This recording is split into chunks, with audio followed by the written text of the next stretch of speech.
In 2015, the Paris Agreement established a concrete baseline for global cooperation. Wealthy nations in the global north committed to mobilizing $100 billion every year for developing countries. This pledge rests on the professional assumption that these funds act as a benevolent transfer of wealth, intended to build climate resilience on the front lines of the crisis. While the promised aid moves towards its target, the nations receiving it are facing unprecedented economic meltdowns. These graphs reveal a paradox. Frontline nations are experiencing net resource losses, even as multi-billion-dollar pledges continue to climb. Dr. Subhasis Bandyopadhyay's 2023 dissertation provides the analytical framework to explain why these two data points are moving in the same direction. His research interrogates the mechanics of modern climate finance to determine if these pledges operate as a genuine solution or a sophisticated illusion. The dissertation traces how climate policy facilitates capital expansion for the world's most developed economies. This analysis uncovers the specific policy structures that combine to form a climate debt trap for the global south. The current financial architecture shifts the economic burden of the climate crisis onto the very people most vulnerable to its effects. To find the source of this economic burden, we have to look at the physical reality of the crisis itself. The Anthropocene is characterized by an ecological meltdown driven by a specific historical mode of production.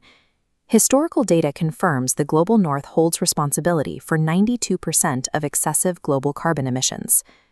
Karl Marx's foundational critique of capitalism's relationship with nature, later expanded by modern eco-socialists, identifies a permanent tension between economic growth and ecological health. This tension is defined as the metabolic rift. In a balanced ecological cycle, nutrients like carbon and nitrogen flow in a continuous, closed loop, sustaining the microbiome and the planet's broader life forms. Capitalist production violently breaks this cycle. It pulls resources out of the environment for profit and expels waste as emissions back into the atmosphere. The system operates on the assumption that nature is an infinite well for extraction and an infinite sink for waste. This process of capital accumulation requires the continuous overexploitation of natural limits to generate a surplus. The climate crisis is a structural requirement of this economic engine, a systemic rift built into the logic of the global north's production. How does the system attempt to address the very metabolic rift it requires to function? It employs financialization, turning the climate and its atmospheric components into tradable commodities. This manifests as carbon pricing, cap-and-trade systems, and the market for carbon offsets. In a typical carbon offset transaction, a high-emission factory in the global north purchases a credit from a less polluting nation in the south. The affluent nation effectively buys a right to maintain its pollution levels, leaving the global net emissions count unchanged.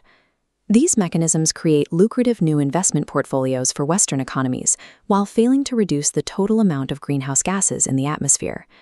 Dr. Bandyopadhyay describes this approach as epistemologically insincere, as it treats symptoms without addressing the structural drive for overproduction. Current funding patterns also prioritize mitigation projects over the immediate adaptation needs of local communities. These mitigation projects frequently require the global south to purchase green technology directly from private corporations in the global north. Commodifying the climate crisis loops capital back to the donor countries, expanding their wealth under a green facade, while the ecological rift continues to widen. The theoretical critique of these funds is confirmed by the reality of their deployment in the global south. South Asia is a primary theater for this policy experiment and a recognized tipping point for climate-related disasters. In the last 20 years, over 750 million people in this region have been impacted by floods, cyclones, and droughts. International finance responds to this vulnerability with a devastating structural flaw. Approximately 71% of global climate finance is delivered as loans, not grants. Developing nations must take on massive sovereign debt to build resilience against a crisis they did not create, the definition of a climate debt trap. The economic meltdown of Sri Lanka illustrates the lethal efficiency of this trap. Market borrowings account for 47% of the country's debt corpus, exposing the nation to high-interest, non-concessional debt. This debt servicing drains the state's capacity to invest in genuine conservation, contributing to an annual loss of $2 trillion in resources from low-income countries.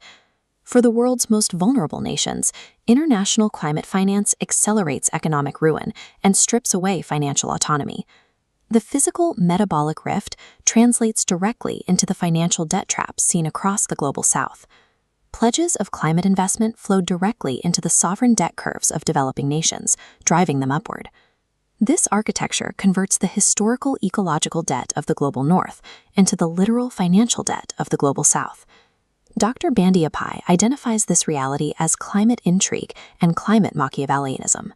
These terms describe the use of complex financial mechanisms to maintain Western geopolitical dominance and extract wealth under the guise of aid. Avoiding a global collapse requires a paradigm shift away from the commodification of nature. A just response requires a transition from non-concessional loans to direct grants and aggressive debt restructuring for frontline nations. True resilience depends on structural changes to capitalist production to heal the rift at its source. We cannot buy our way out of the Anthropocene using the same extractive economic logic that set the planet on fire.